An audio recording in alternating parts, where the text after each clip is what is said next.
theme. Like Outrun, like we games, so like kind of interesting characters. Even like Kavinsky,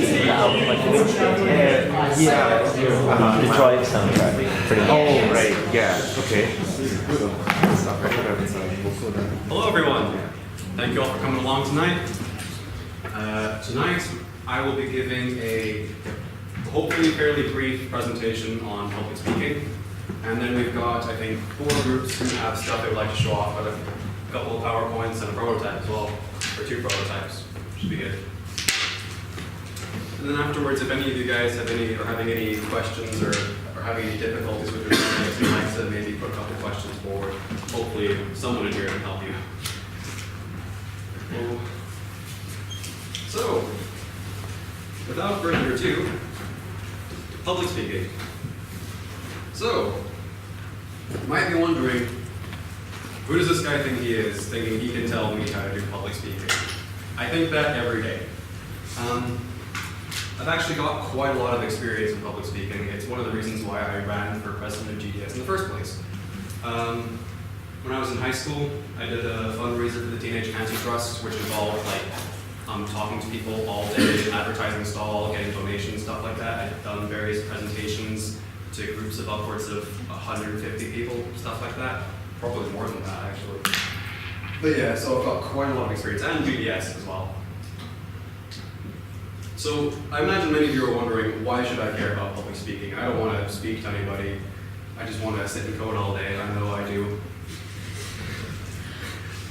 But I'm sure many of you are aware by now, there is a social aspect to being a game developer, and skills that, certain public speaking skills apply to other areas as well, pitching being the most obvious one. I don't know, most of you new members won't know, but last semester we got partnered with the Children's Hospice Association of Scotland, and the way we did it was they approached us interested in working with us in making games to raise awareness and possibly funds for their charity, which is a charity that takes care of children with life-shortening illnesses. And the way that they decided who worked with them and what game we would put forward is they had, I think it was 4 or 5 groups of people came in and actually did a pitch to an external company. You'll also be encountering pitches in, I believe, your 3rd and 4th year projects as well. Hoping you all make it that far. Not convinced I will. Yeah, and when you're in many situations, you will be expected to be able to talk openly, freely, and intelligently about your projects. For example, when you have to demonstrate your coursework to your lecturers, that's a pretty obvious example, or when you need to justify to your boss why you've done X, Y, Z, something along those lines. And it's also a pretty good general confidence booster. Confidence is a good thing to have when you're well, hopefully I don't have to explain why confidence is a good thing. So, step 1. When you're doing public speaking, always bring water. And the reason for this is that when you're talking, sometimes your mouth will go ahead of your brain, and you'll need a second to stop and think about what you're going to say next. And so if I were talking for about 5 minutes and somebody didn't know what I was going to say next,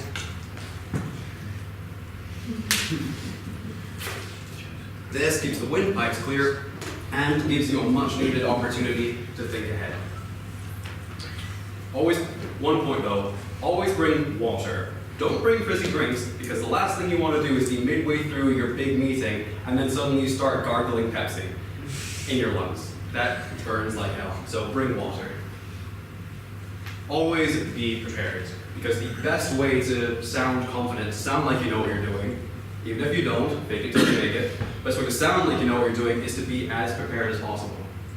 Make sure you've got a PowerPoint that you're comfortable with, one that you know well as far as possible, and make sure that you know what you're talking about. Like if you're talking about a game, make sure you know the art style, make sure you know who's working on what as far as possible, so that when you are asked questions, you can either provide sensible answers or you can direct them to someone who can. If you've got people up with you, for example.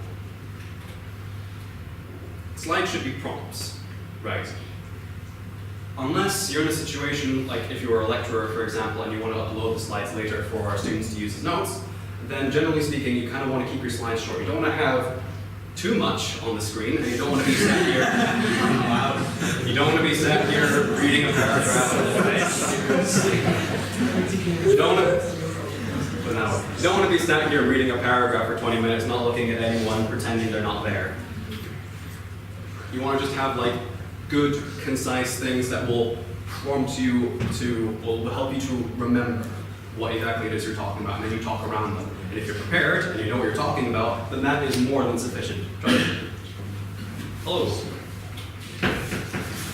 Keep your slides consistent, right? Going to keep capitalization consistent, because if anyone's really paying attention, it will stick out like a red nose. And you want, when you're talking about your games, you want to seem as credible as possible. You want people to think you know what you're doing, even if you don't know what you're doing. Spoiler alert, a lot of people don't feel like they know what they're doing. I know I certainly don't half the time. Keep spacing consistent, keep things ordered, and make sure you begin your presentation.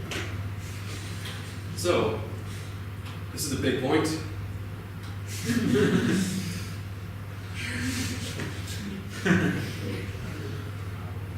Go easy on the animations, please. You don't want it to be like a center of, you're not putting on a show for anyone. You actually need to talk about what you're talking about.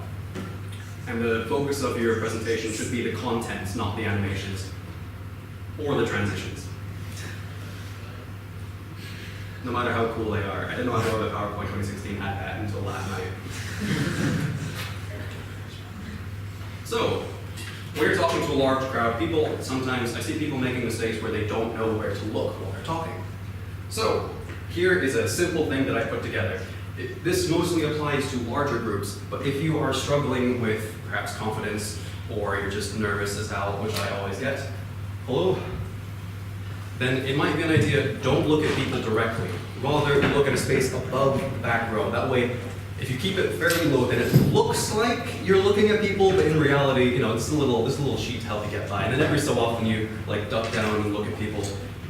With smaller groups, it's often actually, I find it more difficult to speak to smaller groups, because then you can't then you're talking to a collection of people rather than just a crowd. Because when it's a crowd, it's an entity, it's not people in your head. That's how it feels. How to stand. Remember, okay, you don't want it to be you don't want to be sitting down, you don't want to be hunched over, you don't want to be cowering in the corner. You want to stand with your back straight, your shoulders back and your chest open, and don't be afraid to move around. The reason why I say you want to keep your shoulders back and your chest open is because if you're talking without a microphone like I am, then you want to make sure that people can hear you everywhere and they can hear you clearly. You have to project, you have to speak from your diaphragm. You can't speak from your nose like this. You have to properly enunciate and speak. Keep your tone appropriate. So you don't want to, just as an example of when this is important, you don't want to be like, hey everybody, so I just flew into town and boy, am I sorry for your loss.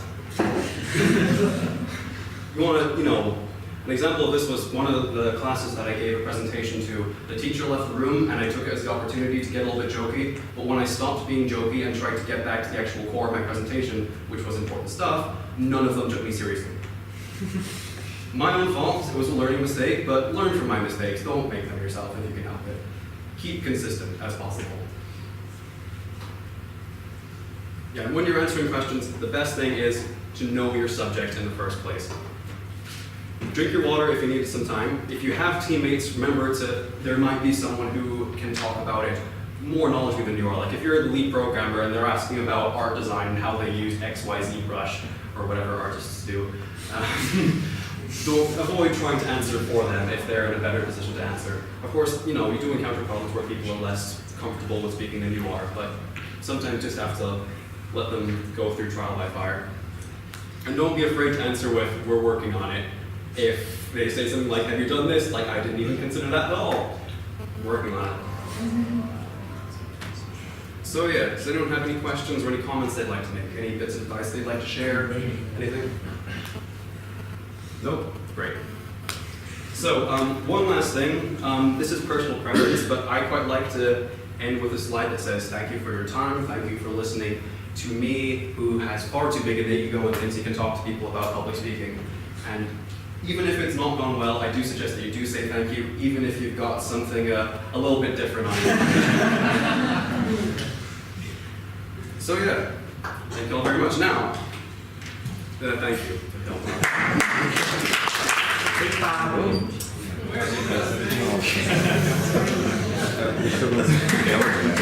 Okay, so, yeah. Well, I'm Jordan Brown. My Twitter handle is Dr. Mellon. So yeah, I recently graduated from here as a CGT. Managed to get my honors degree and didn't die, so that's good. And so yeah, I'm currently working full-time at a local game dev company just down on the waterfront, making mobile games, which isn't what I planned on doing to start with, but it's a good way to get into the industry. It's good to meet people, and the people I work with are fantastic and have fun, so really, I don't really mind. And in my spare time, I like making strange and sometimes far too ambitious little games. So some of you probably already know that. So these were GIFs, but because this is a PDF, I don't play, because I have terrible software with a computer at home that doesn't make presentations properly. So yeah, so I made a bunch of stuff, and you can find it on my website. So arcade games, I made a clone Sonic once. I did the thing, the hand tracker, you can make toast and feed it to a friend. That was good. He likes toast. So yeah, what's next? Well, I'm balancing my work, my social, and my hobby life. So I have basically 2 hours every day to actually do something, and that's either one of 3 things, you know, hanging out with people, actually playing video games, and then actually, you know, doing hobbyist stuff. So with that in mind, I'm making a space-themed roguelike with atmospheric simulation, chemistry system, a per part, body damage system, and electronic sparring system. And yeah, no, seriously, I'm actually working on that, and I have a video to prove it. But I'm also working on a cave story style Metroidvania with customizable weapons, because ambition fuels my soul. And if I'm not burning the candle at both ends, then I'm not alive. So okay, let's see the video. Because talk is cheap. Expensive, depends if you pay the people talking. If this doesn't work out a YouTube video, always be prepared. Slide, good advice.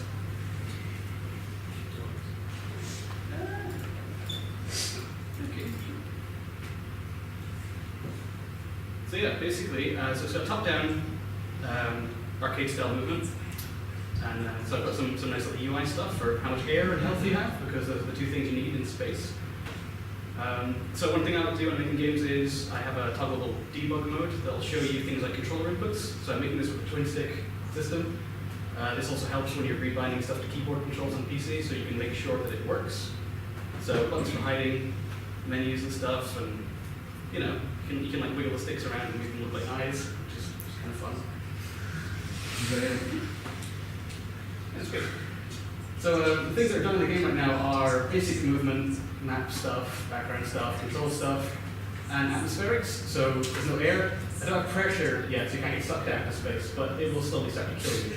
So I do have the body damage system as well. So that there is damaging your lungs, which then damages your heart, your brain, your limbs, and eventually, you know, you can't move in space if you don't have a jetpack. Yeah. So that's it so far. So there's not really much you can do. Again, you can make the controllers look like eyes, and that's fun for looking around. Good stuff. Space is nice. But yeah, so where I'm going on from that is because I work in it by myself, and because I've got, you know, just maybe a couple of hours every evening, basically, it's going to take a long time to make, but I'm okay with that. So yeah, any questions? Yep, cool. Go on, another one. How long did it take you to make that build that you showed us? That build, last week. That was from last GDS to this GDS. But that's because it's based partially on a jam I did last year, where I had basic movement mechanics, but I rewrote all the health stuff, all the space stuff, all the movement controls. I had like, you know, collisions and stuff still. So I work on that with a little code framework called Otter 2D, which is a C# framework. So it's not Unity, it's not an engine, it's very lightweight, but there's loads of fun stuff that people are making with it. So check it out. It's good. Yeah. You mentioned like how you balance stuff. Does working on that, does that come in your 2 hours like hobbyist thing, or do you like? Yeah, pretty much. So the 2 hours thing is a bit small to figure, but you know, when I get home from work, it's usually about 7ish because I have to walk home because I don't have a car. So it's usually 6:30 or 7 I get home, then I have to cook dinner, and I have to eat dinner. So by the time I've done all that, I've got like a few hours before I have to go to bed and get up for work the next day. So those couple of hours I usually just tend to pick, right, I'm just going to make my game, or I'm just going to talk to people and do something else with my life, or I'm going to play video games because you got to keep playing stuff as well, because you know, that's what we do. So yeah. Yep. So is that dev mode part of the framework, or did you write it yourself? Which For part? the controls. I wrote that myself, yeah. That's actually very simple, just drawing circles wherever like you're moving sticks and stuff. If you've got rotating input, the controller's like a -1 to 1 mapping, so you just say this many pixels, this many pixels. And it's quite simple to have an overlay like that. It'll take like 10 minutes, 20 minutes tops if you want to put it in one of your own games, which I encourage doing. Visualizing stuff is really important when you're making games. So like if you have like a camera control system, which I will have at some point, you'll probably want to map out why your camera suddenly is jumping all over the place so that, spitting out loads of code into the console. Can you share the code for it? I could, in fact, I think it might actually already be open source on my GitHub account. So that's just Is it Dr. Mello? Yeah, Dr. Mello, yeah. I think it's on the name space question mark right now, because it's like space quest, because I don't know what I'm doing with it. It's space question mark. But the code's not good right now, I'll warn you there. It's not very readable. So yeah. What else? Cool, thanks very much. Cheers. Hello, we're team Dale. Yeah. We basically making a shopping toy dash game. My name is Matt, my name is Andrew. This is half our team. We don't have all of our teams here today. Yes, the other members are Alexis and Langford. So Langford is all on the way out. Alexis, I think she was going to be here, but she hasn't made it. We'll catch up with her later. But she was here last week. Yeah, we basically made a very silly game. We're just making basically a trolley going through an aisle. It's like kind of thing like Dale Winton's kind of Supermarket speed. Yes, Supermarket Speed. Yeah, that's it. So we've got rocket boosters. Yes, rocket boosters on a trolley.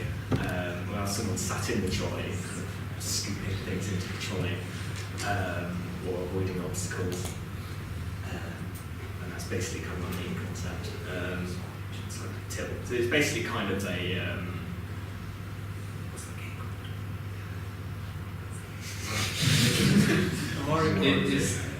The concept's kind of similar to Endless Runners, except that it's very finite and analog.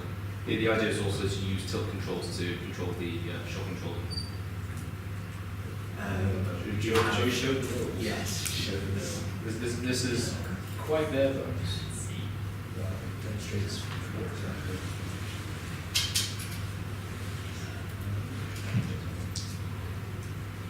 So just space bar now. If you try to not do 180.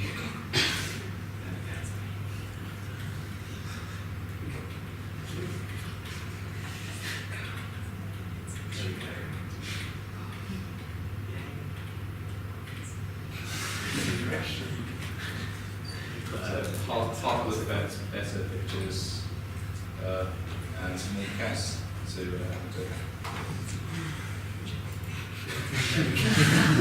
I think you can also fall. Okay. Any questions? What's the Oh, you go first. what's the target platform? Is that mobile or PC or? Mobile platforms could be adapted for PC and consoles using some kind of motion control, using Abertay. This currently runs on Abertay, but we'll also adapt that to motion controls as well. You had a question as well? Hey, how long have you been working on it for? Is it not long or? We formulated the idea last week, and then that build, I had like 4 hours free to work on that and get that to that state. All right. Too much work. Yeah. Are you supposed to crash at the end? Yes. That's part of the fun. So I'll have some milk cartons spill out of the fridge at the end. So you got 2 other guys in your team world, team roles, like how many programmers, how many artists and stuff like that? We have one programmer, we have Also Oh, very also programmer, okay, so programmers. We have one game designer and one artist. Yeah. If you're getting points for like grabbing stuff off shelves, if you're crashing at the end, you're gonna be like losing points depending on like the angle you crash or something, or We could, yeah, for like a trajectory into the milk shelves. Yeah. Have the kind of angle you go in. best crash. Down, yeah. That'd be, yeah.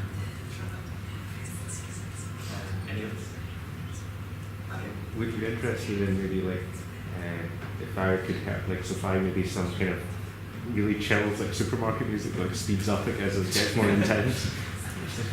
Yeah, it's like kind of green. We'll take that on board. That's Would be fun.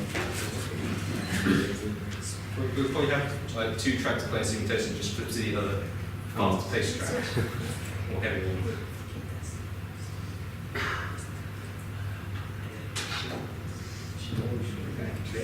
Thank you. Okay, we are Arctan. This is 2 of us, there's 5 of us total. 3 programmers, game designer, and sound designer as well. We are making the 2.5D music-based, rhythm-based platform game, and we don't have a presentation at the moment because we didn't realise we were really going to present this until just earlier today, because we brought all of the new code that we'd done together into this build and realised that between what we said we were hoping to do last week and what we have done today, we've actually done quite a lot. We thought it was worth showing off. So what we were planning to add was essentially the last build, all we had was moving to the right and jumping over things.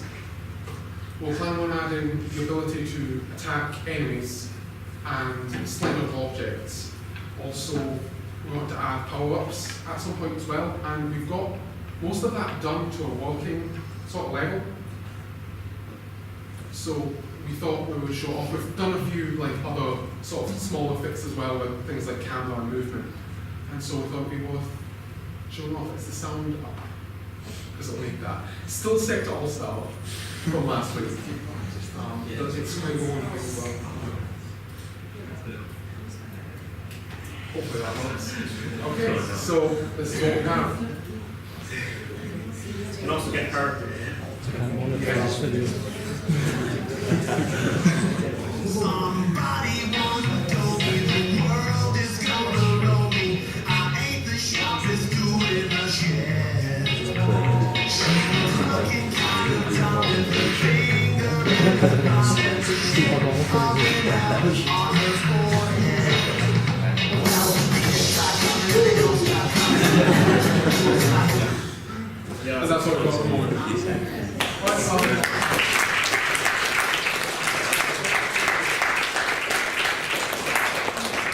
Anybody's got any questions about this after? Yeah?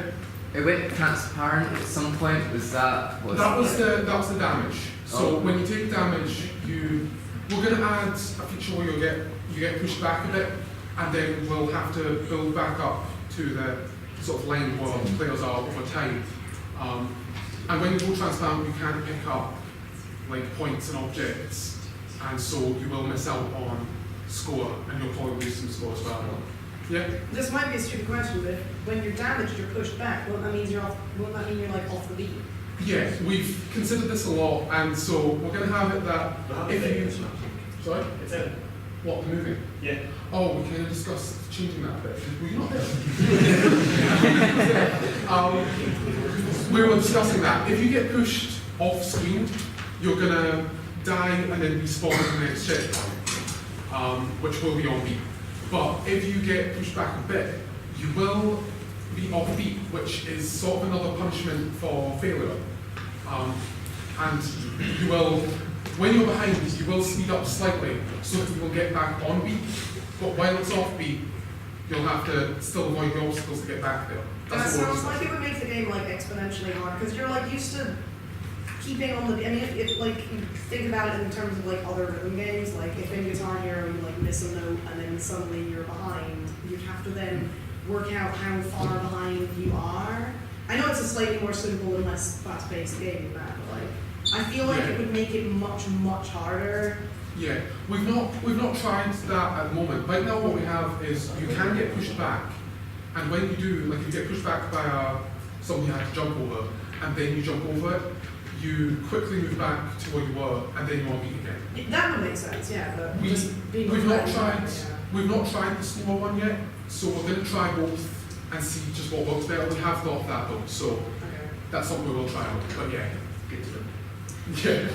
Yeah, so if you're making rhythm games, there's an indie developer on Twitter called 7th Beat, And they've made 3 little games so far, 2 of which have been Dare to be Digital in recent years. They have blog posts about how they sync up their timings, how they do all their precision stuff, so like beat detection, things like that. It's really useful. So yeah, check out 7th Beat on Twitter. Okay. Alright, thanks. I didn't know about that actually. That'll be useful. Yeah, no, their rhythm games are really hard, but also really good. So keep checking out and playing because they're free as well. So Awesome. Okay. Any other questions? Did you guys say you had 3 programmers on your team? Yeah. What's that like splitting the workload? It's been okay so far. What we've done is, when we have a build like this that works quite well, we share that one and we essentially discuss just what we will add to that. When we've all added, obviously then we have 3 separate versions of the same code. So then we get together to try and bring the different parts of code we have into one piece of code. And so far that's worked fairly well. I was doing the attacking and sliding. Andrew was doing more of the sort of moving, he fixed all the camera issues. And also Max, who couldn't be here today, has done work on the power-ups. And although it's not really, does not power up, but it does store the power-up you pick up, but you just can't use it because there isn't one yet. So it's been going okay, as far as that goes. Yeah. Use source control. It makes life so much easier. Honestly, it'd be worth the like 2 hours sitting down together and like learning how to use GitHub. It will save you like any of that. Like, It's the perfect project to do something like source control, like learn how to use it. So if you learn it now, and like you'll like it's a good tool. Like so much worth it. Right, we will check it out then. Yeah, source control is great. Quick warning with Unity projects is the Unity scenes, they don't like being worked in 2 places at once, so make sure only one person works on those at any given time. Yeah, it's sort of like different copies of it. Like not. Yes, not multiple accessing the same. Yes, source control will then look at the files, see like what changes were made in what places of the files. Oh, right. Put the changes together. Except with Unity scenes, they're a bit finicky that it will change the ordering of hierarchies and such. It's very hard to pick that up. Okay. So make sure with the scenes, you've only got one person working on these at any one time. There's plenty of guides out there how to use Unity and GitHub at the same time. Like You go like, I think I linked in the group not that long ago, if you scroll down a wee bit, there's some links I've posted about GitHub and like using the games. So you can find that there.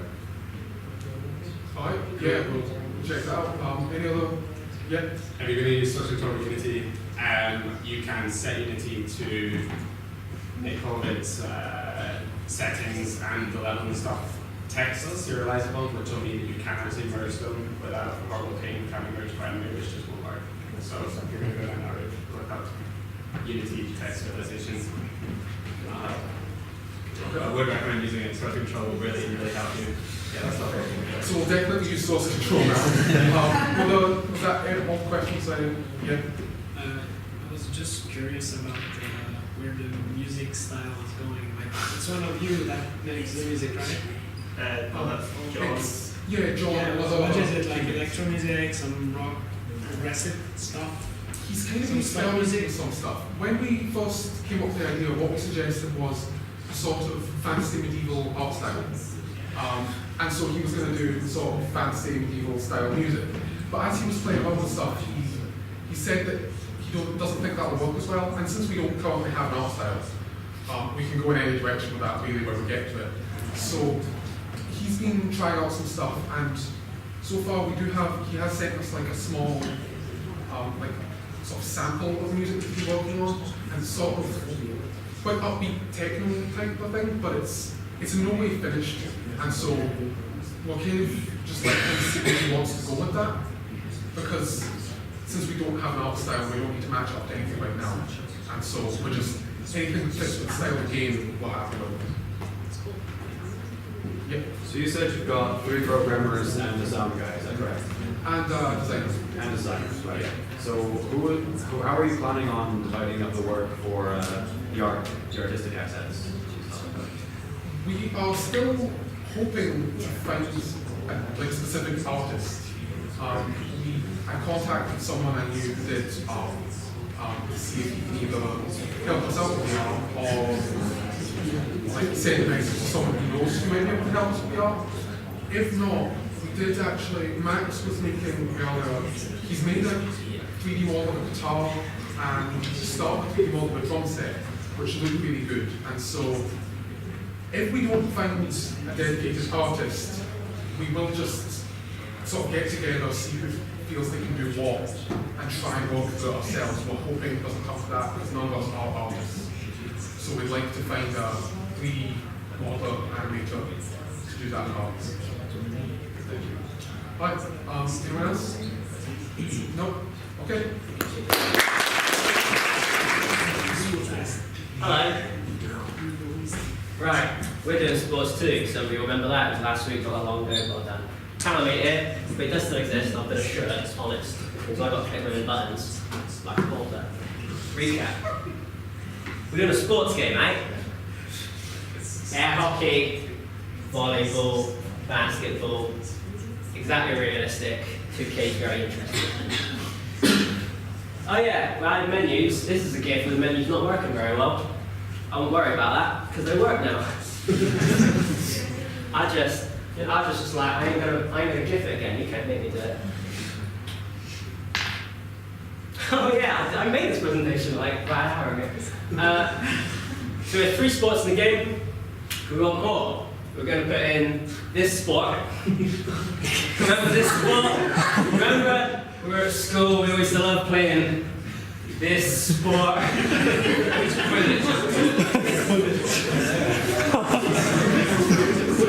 It's, we can't decide yet, it's either dodgeball or lacrosse. The fact that we don't know that means that it's not in this week's build. I assure you at some point it might be. But instead of that, I was very, very sad. It's my notes that I wanted to change today. And I was like, today I was like, we've got dodgeball. I can't just show them broken menus. They're all going to like be like, well, outside when I talk. And so today I thought I'll do some extra stuff. And so I did this. All right? Yeah, it's like 6 extra things. Any questions?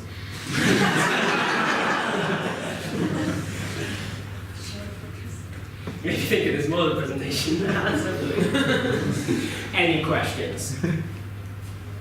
Really? Is the dodgeball supposed to build up momentum, or what are you? I wasn't clear what the mechanics of the quote-unquote dodgeball was supposed to be. What are you? Neither are we.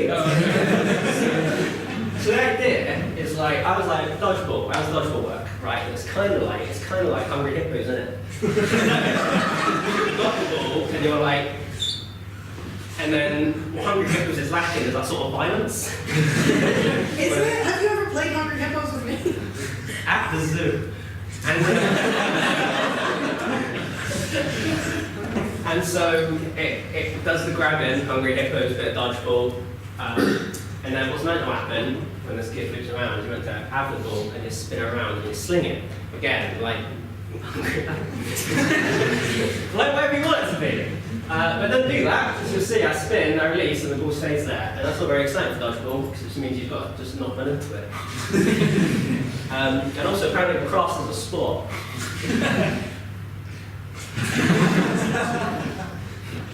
Anything else?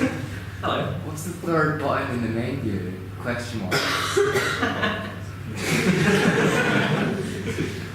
There are actually 4 buttons in the menu now. Because of question marks and J. Question marks does something. If you are going over the road after this, I recommend you press it. Because something will definitely happen.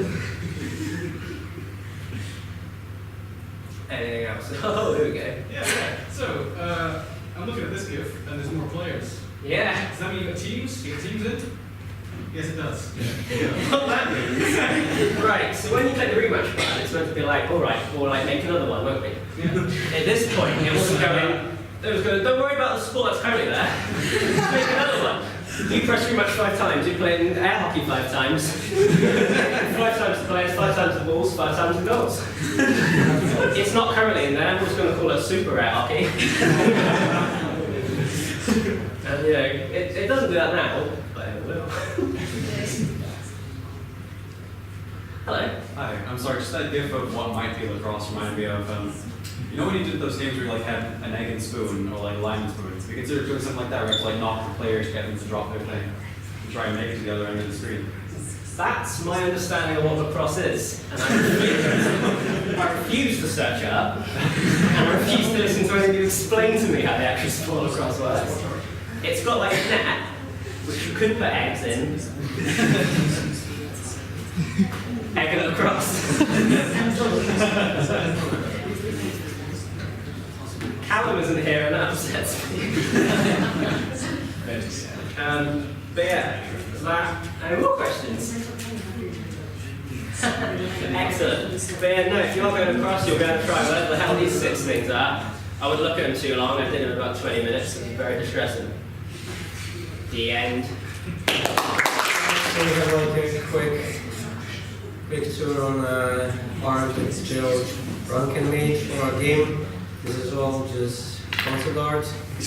This fella doesn't feel really well. He was squanching too much.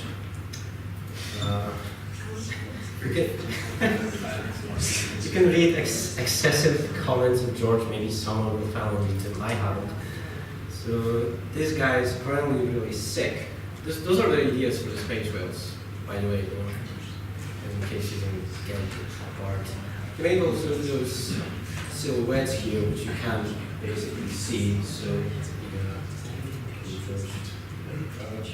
why is there one more orchid here? This is other whales. Maybe at the end you can like tell me which one you fancy the most. And you will tell George then neither. This one is somehow This one is my favorite. I don't know why. That's a really bad presentation, isn't it? The worst. Because I just showed the art, it's George made it. I have no idea what he meant. Like this one apparently like evolved with no tail because you don't need a tail in spades. Like just if they are real and you know you need flippers in space though. Stabilizers. This one is like, you know, has some power up and it's about to conquer some planets. And this one is a space worm, because why not? George just has too much time. Oh yeah, this is silhouette. Can you see the silhouette? It's really warm. So yeah, we also have a prototype, but we don't have it here, but it exists. So I probably shouldn't have said that. Yeah, any questions? Any favorite whales? Do you think like which one would be the best to work with? This is my favorite personally. The one before this. The one before this. Yeah. Color. Yeah, this one is like this one will be made if we have enough time because it will involve a lot of particle systems and animations and shit. This isn't really a kind of feedback thing, it's more like how you're setting out your concepts, but it might be good to get your artists to like set out all the different iterations on like the same page and number them so you can see them all at once and then like refer to them by their numbers and discuss them more easily. Because if you're looking at them like this where they're all individual, it doesn't let you compare them to each other as well. Yeah, well, that's kind of a quite minor thing, but it will probably help you with your... Yeah, that's a good point. Alright, I'll tell George and you should actually do this one. I like this one a lot. It has so many eyes. Any other questions? What are the mechanics of the game? I was talking about it 2 weeks ago. I will not say it.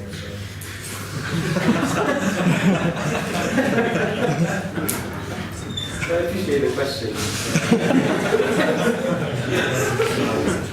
I'm not being an asshole or anything, I just it's been said. So you say you got like part of the game done? What? You said you had like something started in the game? Like have you not developed anything yet, just got a concept art or? No, we developed, we have like a prototype. So what's in it? We have like a, what is it, like model of the spaceship and grappling mechanics.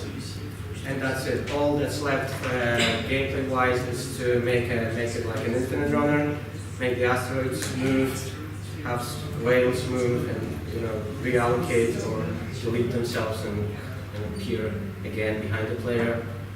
Yeah, and that's it. So that's shitload of art left to do, a bit of gameplay, and yeah, that's it.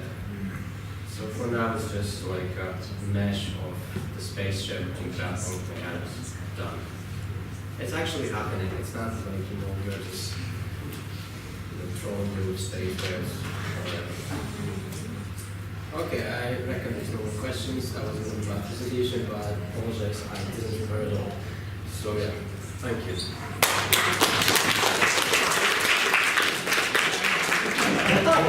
Yeah. If you haven't seen me up here before, that's because, well, I haven't been up here before. Great. You may remember, although last year you might remember me from, yeah, no, that's anyway, I have nothing to show you like on me because my phone's died and I haven't got a build on me. But there is a build of what, you might ask? A game, sort of, kind of. It's just a prototype that I've been blocking out of a sort of theatrical style game that uses weird concepts of like distortion of reality. And I guess the elevator pitch would be you play as the physical manifestation of the mind of the player character. So you're literally playing as the character inside their own head, exploring the different environments that they either think of through memories or that are represented through the main kind of environment is sort of like a cavern that you explore, kind of like it's all hollowed out and everything because it's meant to represent the mind of someone who's not really dealing too well. And they'll encounter tons of different obstacles that are meant to kind of represent physical challenges in their life. So there is a prototype, I have some videos of it, but unfortunately I can't show them to you today. So yeah, that's pretty much it. Look forward to like stuff hopefully happening in the weeks to come. So and hopefully I'll actually be able to show something next week. So, yeah, thanks very All much. good. All right, nice. Thank you all very much for coming, and I think it's about time we headed across to the pub.